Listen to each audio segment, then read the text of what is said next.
नमस्कार। देश की बात में मैं कादम्बरी शर्मा हूं आपके साथ। बालासोर में जो ट्रेन हादसा हुआ है वो दिल दहलाने वाला है, हृदय विदारक है। इतने सारे लोगों की मौत हुई है इस हादसे में, इतने ज्यादा संख्या में लोग घायल हुए हैं। हर तरफ से लोग संवेदना व्यक्त कर रहे हैं। खुद प्रधानमंत्री मोदी ओडिशा पहुंचे हैं। वो पहले बालासोर में घटनास्थल पर पहुंचे, हालात का जायजा लिया।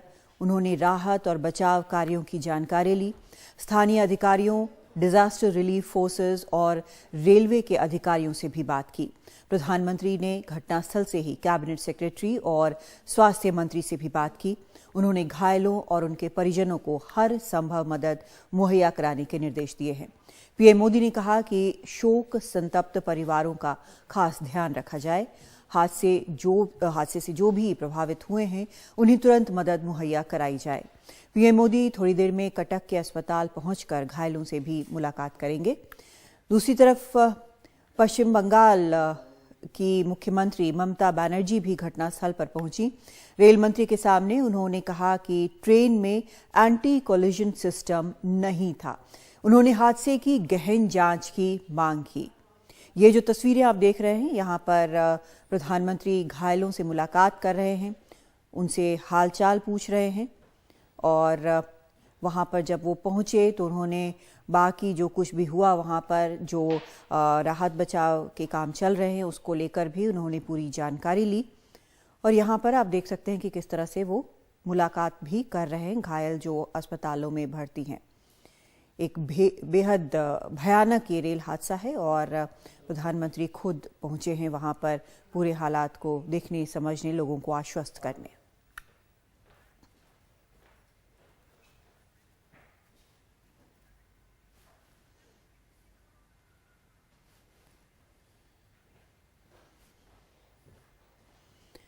और बालासोर में भी घटनास्थल पर आपको बताएं कि राहत और बचाव का काम जारी है। जब से ये हादसा हुआ है, ये दुर्घटना घटी है, उसके बाद से लगातार राहत और बचाव का काम जारी है।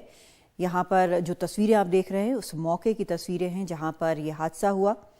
एनडीआरएफ की 9 और ओडीआरएफ की 5 यूनिट यहाँ पर राहत बचाव में जुटी हैं। अलग अलग एजेंसीज यहाँ पर मौजूद हैं और सभी जुटे हुए हैं कि ज़्यादा से ज़्यादा लोगों को बचाया जाए, कोई भी पीछे ना छूटे। दमकल और आकस्मिक सेवा की 24 यूनिट भी अभियान में साथ है। रात में भी ऑपरेशन जारी रहेगा। इसके लिए रोशनी के पूरे इंतजाम किए गए हैं, क्योंकि अभी तक जैसा आप तस्वीरों में भी देख रहे हैं कि यहाँ पर अभी तक जो बोगियां पलटी हैं उनको हटाया नहीं गया है। सबसे पहले जो प्राथमिकता होती है वो ये होती है कि ज़्यादा से ज़्यादा लोगों को जो इस हादसे से प्रभावित हुए हैं उन्हें बचाया जाए। तो अब तक वो किया जा रहा था और अभी भी कोशिश ये है कि कोई छूटे ना। तो यहाँ पर कोई भी व्यक्ति जो है, चाहे वो घायल हो या जिसका यहाँ पर हादसे में जिसकी मौत हो गई हो, यहाँ पर ना छूटे, इसके लिए हर तरह से इंतजाम किए गए हैं। और इसीलिए रोशनी का इंतजाम है। जैसे जैसे अंधेरा होगा तो ऐसा नहीं है कि यहाँ पर ये सारा कुछ बंद हो जाएगा। जो काम चल रहा है राहत बचाव का वो जारी रहेगा, उसमें कोई ब्रेक नहीं आएगा। रेलवे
जो तस्वीरें आप देख रहे हैं वो पीएम जब पहुंचे हैं वहां पर तब की तस्वीरें हैं और मुलाकात जो कर रहे हैं वहां पर जो हादसे के पीड़ित हैं उनसे वो मुलाकात कर रहे हैं। एक तरह से आश्वस्त करने की कोशिश है कि सबसे उच्च स्तर पर इनका ध्यान रखा जा रहा है, हर कोशिश की जाएगी, लेकिन अभी फिलहाल जो ट्रैक्स हैं वो ऑपरेशनल नहीं है, यानी जिन रेलवे लाइनों पर वो दुर्घटना हुई है वहां पर अभी भी राहत बचाव कार्य जो है वो चल रहा है और कोशिश ये की जाएगी कि जल्द से जल्द वहां पर से जो बोगियां हैं वो हटा दी जाएं, कोई भी व्यक्ति पीछे न रह जाए, कोई भी घायल ऐसा ना हो जिसे चिकित्सा की ज़रूरत हो लेकिन वो छूट जाए। तो कोशिश इस वक्त यही है और जैसा हमने आपको बताया कि दुर्घटना वाली जगह पर वहां पर रोशनी का पूरा इंतजाम किया गया है ताकि जब अंधेरा हो तब भी ये सारा काम जो है वो जारी रहे।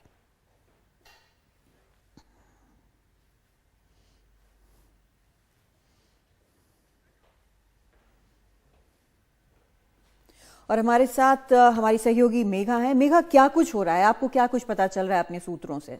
जी कादम्बिनी, मैं आपको पॉइंट वाइज बताती हूँ कि क्या क्या कार्य अभी किए जा रहे हैं। कल शाम से राहत और बचाव कार्य की समीक्षा की जा रही है और प्रधानमंत्री खुद ये काम कर रहे हैं। इनफैक्ट आज प्रधानमंत्री खुद मौके पर पहुंचे, उन्होंने रेलवे मंत्री और धर्मेंद्र प्रधान जो कि उड़ीसा से ही आते हैं उनसे जानकारियां ली जब वो उस वक्त साइट पे थे। कल शाम से एनडीआरएफ, सेना, राज्य सरकार ये सब राहत अभियान में जुड़े हुए थे, पर अब राहत अभियान पूरी तरीके से खत्म हो गई है। अब जो इनका ध्यान है वो सिर्फ घायलों की तरफ मुड़ गया है और घायलों के इलाज पर इनका ध्यान केंद्रित है। रविवार सुबह तक अभी हमें ये इंफॉर्मेशन मिल रही है कि रविवार सुबह तक जो 2 लाइनें हैं, जो दो लाइन क्षतिग्रस्त हुई हैं, उनमें से जो डाउन लाइन है उसको चालू कर दिया जाएगा अगले 12 घंटे में लगभग। पर जो अप लाइन है, जो ज़्यादा बुरी तरीके से उस पर इम्पैक्ट हुआ है, वो अप लाइन को समय अभी लगेगा। और जब अधिकारियों से हमने ये सवाल किया कि कितना समय लगेगा, शायद कई दिन लग जाएं, उस पर अभी कोई क्लियर जवाब नहीं है। शायद कुछ दिन उसको ठीक करने में लग जाए, उसकी मरम्मत में लंबा समय लगने वाला है। अब रेलवे के अलावा जो अफसर हैं, बाकी सेना से, एनडीआरएफ से, फायर से, उन सब का काम यहाँ खत्म हो गया है। अब सिर्फ और सिर्फ रेलवे के आला अफसर जो हैं उनको ये बताया गया है प्रधानमंत्री के कार्यालय से भी और मंत्रालय से भी कि उनका ध्यान अब सिर्फ और सिर्फ जो लोग जख्मी हैं उन पर होना चाहिए। रेल मंत्री के जिम्मे ये बताया गया है कि जो 2 बड़े आला अधिकारी हैं, जो चेयरमैन रेलवे बोर्ड है और जो general manager south east railways है, चेयरमैन रेलवे बोर्ड को भेजा गया है। अभी वो कटक के जितने अस्पताल हैं कटक के एरिया में, उन सब में क्या हो रहा है, क्या हालचाल है मरीजों की, उन पर ध्यान केंद्रित है उनका। और जो general manager south east railways हैं उनके जिम्मे कटक की जितनी अस्पताल हैं, बालासोर की, मुझे माफ करिए, बालासोर की जितने अस्पताल हैं वहां पर उनको जिम्मा दिया गया है कि वो सब का ख्याल वहां पर रखें। प्रधानमंत्री जब आए थे तो उन्होंने भी यही बात उनसे कही कि अब उनका ध्यान 2 चीजों पे होना चाहिए। पहले कि जितने लोगों को जरूरत है अभी इलाज की, उनको किसी भी तरीके की कमी ना होने दी जाए, और दूसरा जिनकी जान गई है उनके परिजनों को किसी भी तरीके की दिक्कत नहीं हो जब आप बॉडीज हैंडओवर करेंगे। तो ये 2 चीज के ऊपर ध्यान केंद्रित है अभी रेलवेज का। पटरियों की जो बहाली का काम है वो निगरानी में हो रहा है रेलवे मंत्री के, और इन्वेस्टिगेशन के लिए ऑफ कोर्स ये ऑर्डर्स तो दे दिए गए हैं। इन्वेस्टिगेशन प्रिलिमिनरी उसका निकाल कब तक आएगा उसके बारे में अभी बहुत जानकारी नहीं है, मगर शायद 24 घंटे या 48 घंटे में जो प्रिलिमिनरी जानकारी है वो शायद मुहैया की जाएगी, क्योंकि हर किसी को अभी सिर्फ एक ही सवाल का जवाब चाहिए, वो ये है कि क्या ये मैनुअल एरर था, क्या ये टेक्निकल एरर था, किसी की लापरवाही से ये हुआ है, और अगर हुआ है तो वो कौन है। और प्रधानमंत्री ने जैसा कहा ये सारे दौरे के बाद कि वो जो भी होगा उसकी पता लगाएंगे और उसे सख्त से सख्त उसके साथ कार्रवाई की जाएगी। जी, बहुत शुक्रिया आपका मेघा इस पूरी जानकारी के लिए। और काफ़ी अहम बातें हैं यहाँ पर, जो एक सवाल जो हम सब पूछ रहे हैं कि आखिर कैसे हुआ ये हादसा, क्या ये कोई मानवीय गलती थी या फिर ये तकनीकी गलती थी, ये एक बड़ा फैक्टर है। और दूसरी चीज़ जिसकी बहुत ज़्यादा ज़रूरत है वो ये कि लोगों को दिक्कत ना हो, जो परिजन हैं उनको दिक्कत ना हो, जो घायल है उनको दिक्कत ना हो। सीधा चलते हैं, हमारे वरिष्ठ सहयोगी मनीष कुमार इस वक्त हमारे साथ मौजूद हैं, बालासोर वो पहुंचे हैं। मनीष, क्या कुछ आप बता सकते हैं, आप वहां पर मौके पर मौजूद हैं?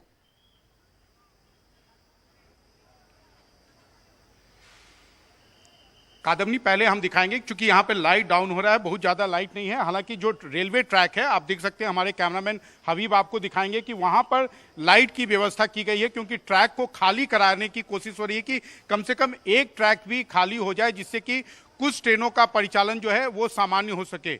आपको मालूम है कुछ देर पहले यहाँ पर प्रधानमंत्री नरेंद्र मोदी आए थे और उसके बाद जो रेलवे के अधिकारी या रेलवे मंत्री ने उनको जो ब्रीफिंग दी, उसके बाद उन्होंने जो बयान दिया है उससे तो यही लगता है कि ये जो दुर्घटना हुई है ये मानवीय भूल या आप कह सकते हैं कि रेलवे की तकनीकी खामियों के कारण हुई है। हालांकि कल से विधिवत रूप से इसकी जांच शुरू होगी, लेकिन अभी तक जो लोग भी घटनास्थल पर हैं प्रथम दृष्टया यही बता रहे हैं कि जिस प्रकार से कोरामंडल एक्सप्रेस और गुड्स ट्रेन का हेड ऑन कॉलिजन हुआ है, उससे तो यही लगता है कि सिग्नलिंग का कहीं ना कहीं एक कोऑर्डिनेशन का अभाव था। सिग्नलिंग के पार्ट पे एक बड़ा लैप्स हुआ है, जिसके कारण इतनी बड़ी दुर्घटना हुई है। भारतीय रेल के इतिहास में आज तक कभी भी 3 ट्रेनों का कोलिजन जो है, 3 ट्रेनों के टकराना, ये आज तक कभी ना हुआ था, ना कभी सुना गया था, ना कभी किसी ने इसकी ऐसी कोई कल्पना की थी।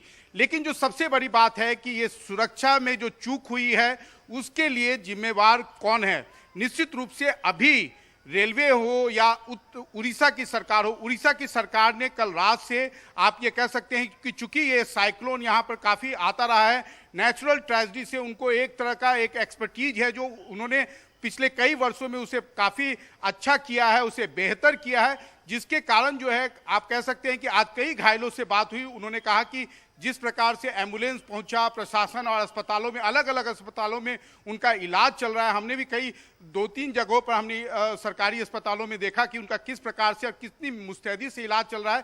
तो आप कह सकते हैं कि जो स्थानीय प्रशासन, यहाँ की स्थानीय सरकार थी, उसकी मुस्तैदी के कारण जो है एक तरह से घायलों को निश्चित रूप से तुरंत जो है उनके उपचार की व्यवस्था हुई। और यहाँ एक आप कह सकते हैं कि जिस प्रकार से रेलवे ने भी अपना रीइंफोर्समेंट भेजा, ये भी मैं आपको कह सकता हूँ कि हाल के वर्षों में ये एक तरह का पूरा जो ऑपरेशन हुआ है अनप्रेसिडेंटेड है। हाँ, लेकिन अब रेलवे के लिए और उड़ीसा सरकार दोनों के लिए चुनौती यह है कि जो घायल हैं उसमें से बहुत से घायल ऐसे हैं जिनके परिवार वालों को भी पता नहीं है। वो परिवार वालों तक पहुंचने की कोशिश कर रहे हैं कि उनके परिवार वाले यहाँ आ जाएं, या जो गंभीर रूप से घायल हैं कि उनके इलाज के लिए उनको जल्द से जल्द बेहतर अस्पतालों में कैसे वो पहुंचाया जाए। हालांकि एम्स भुवनेश्वर के डॉक्टरों को यहाँ पर लाया गया है, उनको यहाँ पर तैनात किया गया है कि जिस तरीके से कि जिससे कि जिसको भी जिस स्टैंडर्ड का या जितना भी SOS हो या लोग जो ICU में हैं कि उनको स्थानीय स्तर पर ही जो है इलाज की व्यवस्था हो जाए। कादम्बनी जी बिल्कुल मनीष, बेहद अहम बातें आपने यहाँ पर बताई हैं। और जैसा मनीष यहाँ पर बता रहे हैं, वहाँ पर शाम हो रही है इसलिए रोशनी की समस्या आ रही है। लेकिन ये बहुत अहम बात है जो मनीष ने बताई है कि ओडिशा में जो नेचुरल डिजास्टर्स के कारण जो तैयारी रहती है वो इस हादसे के वक्त काम आया है और सभी चीज़ें एक स्ट्रीमलाइन तरीके से चली हैं। लोगों को अस्पताल ले जाया गया है, ब्लड डोनर्स आ गए हैं और इलाज जो है वो फौरन दिया जा रहा है। लेकिन चुनौतियां अभी और भी हैं, बाकी सबने साथ मिलकर यहां पर इस चुनौती का सामना किया है। लेकिन रेलवे जो है वो भले ही अभी सारी कोशिशें घायलों की तरफ उसकी मुड़ी हों, लेकिन ये सवाल बार बार उठेगा कि आखिर 2023 में जब तकनीक इतना बढ़ चुका है तो फिर इस तरह का हादसा कैसे होता है जहां पर करीब 300 लोगों की इस तरह दर्दनाक तरीके से मौत हो जाती है। लगातार हम बने हुए इस खबर पर एक ब्रेक लेते हैं।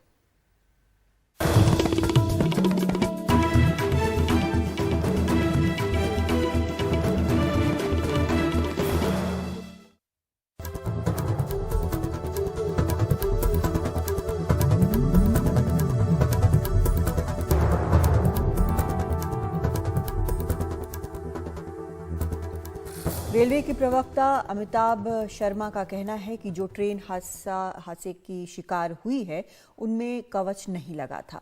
आने वाले समय में सभी ट्रेनों में कवच लगाने की योजना है। उनसे बात की है हमारे सहयोगी परिमल कुमार ने। इस वक्त हमारे साथ रेलवे के प्रवक्ता अमिताभ शर्मा हैं।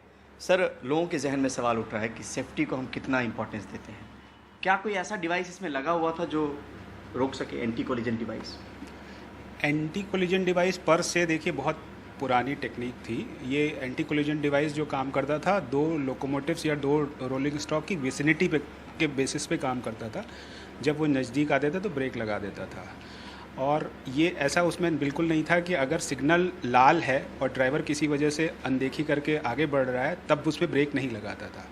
जो बाद में 2015-16 में जो टेक्नोलॉजी टिकास की आई है, ट्रेन अवॉइडेंस सिस्टम, तो उसमें ये सुविधा भी है उसमें कि अगर ड्राइवर किसी भी गलत फहमी की वजह से लाल पे पार कर रहा है सिग्नल, तो उसमें तब भी ब्रेक लगेगा। 2 ट्रेन अगर आपस में विसिनिटी में आ रहे हैं, परमिसिबल रेंज के अंदर आ जा रहे हैं, तो उस पर फिर भी ब्रेक लगेगा। तो जब तक सेम ट्रैक पर मतलब कोलिजन को अवॉइड करने के लिए ये कवच का मतलब कंसेप्चुलाइजेशन हुआ, डिज़ाइन बना, इंडिजिनस और डेवलपमेंट हुआ। तो क्या पीछे से भी अगर कोई ट्रेन आ रही है तब भी हो सकता है या सामने से ही हो सकता है? नहीं, अगर जब तक ट्रेन सेम ट्रैक पे 2 ट्रेन हैं, चाहे वो पीछे से या आगे से, टिकास काम करता है, कवच काम करता है। तो क्या कवच इसमें लगा हुआ था सर, ये जो ट्रेन वो है? नहीं, देखिए कवच अभी इसमें नहीं लगा था इस रूट पे। ये रूट स्पेसिफिक और लोको स्पेसिफिक होता है। अभी कवच साउथ सेंट्रल रेलवे में लगा है सेलेक्टेड रूट्स पे, और दिल्ली हावड़ा और दिल्ली मुंबई रूट पर ये कवच मतलब सैंक्शन है, काम भी चल रहा है और 2024 तक हम लोग इसको लगा लेंगे। मतलब आमने सामने रहता है या लाल बत्ती को क्रॉस किया तभी वो रुक सकता है? जी बिल्कुल। अगर मतलब इसमें दोनों सुविधा है, जैसा कि मैंने बताया कि ACD में, एंटी कोलिजन डिवाइस में, 2 लोकोमोटिव एक रेंज के अंदर आ जाते थे तो उसमें ब्रेक लग जाते थे ऑटोमेटिक। और जो ड्राइवर अगर लाल सिग्नल की अनदेखी करके आगे बढ़ रहा है तब नहीं लगता था। इसमें ये दोनों सुविधाएं हैं, दोनों मतलब फीचर हैं, सेफ्टी फीचर हैं। अगर किसी वजह से ड्राइवर लाल सिग्नल की अनदेखी करके आगे बढ़ा तब भी ब्रेक लगेगा, और 2 रोलिंग स्टॉक, 2 लोकोमोटिव अगर एक परमिसिबल रेंज के अंदर आ जा रहे हैं फिर भी ब्रेक लगेगा। मतलब हमारी योजना आने वाले वक्त में है कि हम धीरे धीरे इसको जो है वो तमाम ट्रेनों में इंस्टॉल करने की कोशिश करें, ऐसी क्या है? जी बिल्कुल, इसका पूरा नेशनल रोल ओवर होगा। सबसे पहले हम प्रायोरिटाइज सेक्टर ले रहे हैं, दिल्ली बॉम्बे, दिल्ली हावड़ा। ठीक, बहुत शुक्रिया हमसे बात करने के लिए। नई दिल्ली से कैमरा पर्सन कारण पात्रा के साथ परिमल कुमार, NDTV इंडिया। और चलते हैं सीधा परिमल के ही पास। परिमल हमारे साथ जुड़ रहे हैं। परिमल, आपने जो बातचीत की वो हमारे दर्शकों ने सुनी, और ये जो बता रहे हैं कवच सिस्टम तो बड़ा अच्छा है, हर प्रकार की सुविधा है, लेटेस्ट तकनीक है, लेकिन कहाँ लगी है ये परसेंटेज बड़ा कम लग रहा है, क्योंकि हमने पहले भी काफी सुना था कि ये बिल्कुल एक्सीडेंट प्रूफ कर देगी। अब सबके जुबान पर यही सवाल है कि आखिर इसमें कवच क्यों नहीं था जिसके बारे में हमने इतना सुना। देखिए, गेम चेंजर कहा जा रहा था जिस वक्त इसका हमने देखा कि पिछले साल या 1.5 साल पहले जब खुद रेल मंत्री अश्विनी वैष्णव गए थे और ट्रायल हुआ था और सामने से आने जाने वाली ट्रेनों को एक ही ट्रैक पे दिखाया गया था और कैसे ट्रेन रुक रही थी। निश्चित तौर पे इंस्टॉलेशन को लेके ये कोशिश जरूर है, ये बताया गया है कि आने वाले वक्त में 2024 में दिल्ली मुंबई और दिल्ली हावड़ा रूट पे लगाया जाएगा, लेकिन फ़िलहाल कुछ सेलेक्टेड किलोमीटर्स पे, करीब 1400-1500 किलोमीटर पे उस तरफ साउथ सेंट्रल रेलवे में लगाया गया है इसको। तो ये आने वाले वक्त की योजना ज़रूर है कि आने वाले वक्त में इसको लगाया जाएगा। लेकिन इस बीच कादम्बरी एक बड़ी खबर आ रही है, मिनिस्ट्री ऑफ सिविल एविएशन ने ये कहा है जितने भी फ्लाइट ऑपरेटर्स हैं कि जो भुवनेश्वर से फ्लाइट उड़ान भर रही हो उसको लेकर अगर कोई सर्ज होता है तो उसकी मॉनिटरिंग हो रही है। यानी कोई, क्योंकि अभी उधर जाने वाले लोगों की तादाद बढ़ रही है इस दुर्घटना की वजह से, तो किसी तरीके का सर्ज जो है एयरफेयर में नहीं करना है, एबनॉर्मल सर्ज, और उसको लेकर सख्ती से डील किया जाएगा। तो अब ये भी दर्शकों के लिए जरूरी था क्योंकि मिनिस्टर ऑफ सिविल एविएशन के पास से खबर आई थी। लेकिन अब यहाँ पर एक चीज़ और बताना यहाँ पे जरूरी है कि एक तो एक तकनीक है, तकनीक का जिसका इस्तेमाल होना था वो नहीं हो पाया, लेकिन इसके अलावा इस दुर्घटना की वजह से करीब 150 ट्रेनें उस रूट की प्रभावित हैं जिनको उस रास्ते से गुजरना था जहाँ पे अप एंड डाउन ट्रेनें हैं, और इस पूरे रास्ते को साफ करने में एक अगर ट्रैक साफ करे डाउन तो उसमें करीब 12 घंटे का वक्त लगेगा। यानी आप मान लीजिए कि पूरी रात निकल जाएगी, कल सुबह से पहले ऑपरेशन नहीं शुरू हो पाएगा, ट्रेन ऑपरेशन एक भी रूट पर वहाँ पर। तो ये भी बड़ी वजह है। और दूसरी नंबर चीज़ की बाकी ट्रेनें जिसमें बुजुर्ग बच्चे और बाकी लोग ज़रूरतमंद होंगे जिनको जर्नी करनी होगी, कई ट्रेनें कैंसिल हो गई हैं, डाइवर्ट की गई हैं, शॉर्ट टर्मिनेशन भी है, तो उनकी मुश्किलें भी बढ़ी है इस दुर्घटना के बाद से, क्योंकि ये रूट बाधित है। तो ये तमाम चीज़ों को लेकर परेशानी सिर्फ यहाँ बालासोर में नहीं, इसके आसपास के इलाकों से गुजरने वाली जो ट्रेन थी इस रूट में, वहाँ पर भी लोगों को खासी परेशानी हो रही है। बिल्कुल, ये बिल्कुल स्वाभाविक बात है जब इस तरह के हादसे होते हैं। बहुत शुक्रिया आपका परिमल इस पूरी जानकारी के लिए। तो परिमल ने एक और अहम जानकारी दी है, वो ये कि फिलहाल जो 150 ट्रेनें हैं वो प्रभावित हैं, इसके कारण पूरा सेक्टर ये प्रभावित है। अभी शुरू होने में ये लाइन वक्त लगेगा, 12 घंटे कम से कम जो है वहाँ पर सब कुछ हटाने में और सब जो स्थिति है वो नॉर्मल करने में 12 घंटे कम से कम, और उससे ज़्यादा भी वक्त लग सकता है। लेकिन एक अहम फैक्टर जो यहाँ पर न्यूज़ जो दिया है परिमल ने, वो ये कि जो किराया है फ्लाइट्स का भुवनेश्वर से आने जाने का, उस पर नजर रखी जा रही है। उसमें प्राइस अगर बढ़ाया जाता है तो उस पर नजर रखी गई है, क्योंकि ये एक जरूरत का वक्त है और ऐसे में प्राइस सर्ज नहीं हो, ये बड़ा साफ कर दिया गया है। एक ब्रेक लेते हैं, लौटते हैं।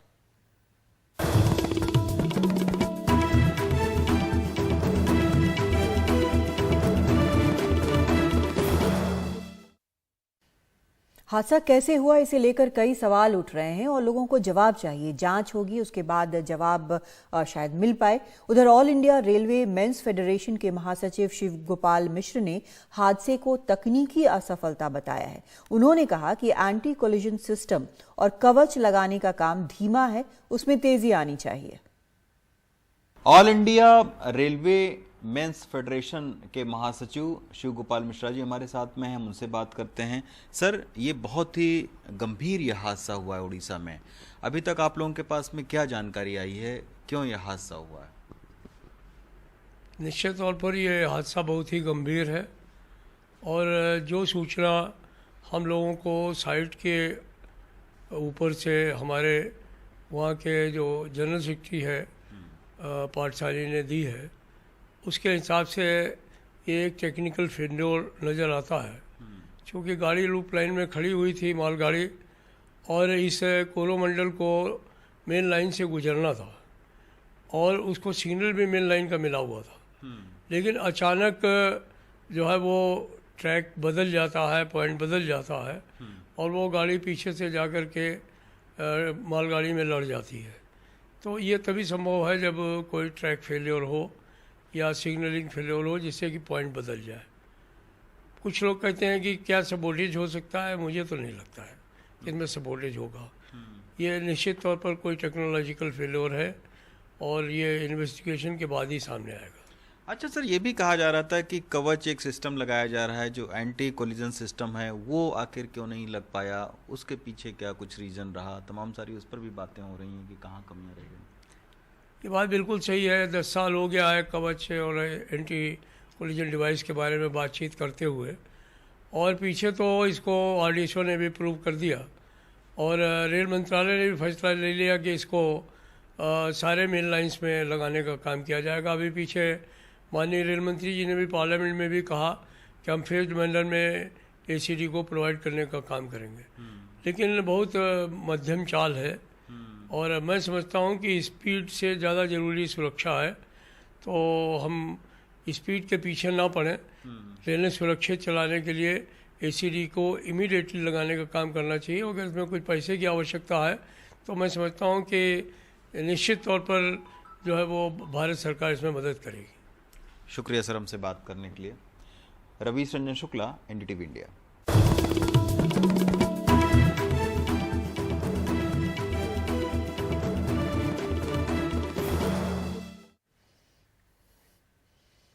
तो बालासोर में घटनास्थल पर राहत और बचाव का काम जो है वो लगातार चला।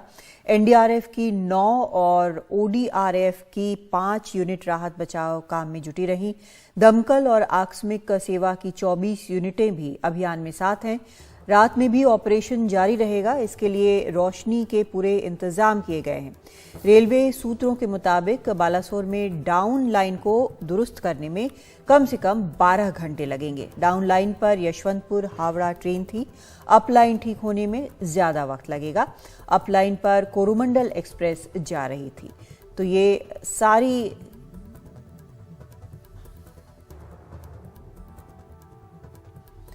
ये सभी चीज़ें जो हैं यहाँ पर हो रही हैं। हादसे की जगह की आपको हम तस्वीरें जो हैं वो दिखा रहे हैं कि किस तरह से ये हादसा हुआ और अब कितना वक्त लगेगा। लेकिन जो घायल हैं उनका इलाज लगातार चल रहा है। जो परिजन वहाँ पर पहुँच रहे हैं उनको दिक्कत ना हो, इसके लिए इंतज़ाम किए गए हैं ताकि वो अपने जो संबंधी हैं उनके जो डेड बॉडीज़ हैं उनको ले जा सकें। सभी तरह के इंतज़ाम किए गए हैं। और ये भी अब खबर आई है सिविल एविएशन मिनिस्ट्री की तरफ से कि जो वहाँ के भुवनेश्वर के जो किराए हैं, एयर फेयर हैं, उनमें कोई अननेचुरल ज़रूरत से ज़्यादा अगर कोई सर्ज नज़र आएगा, वो बढ़ता नज़र आएगा तो उस पर नज़र रखी गई है। तो ये सभी चीज़ें की गई हैं, इंतज़ाम पूरे किए जा रहे हैं। एक ब्रेक लेते हैं, लौटते हैं।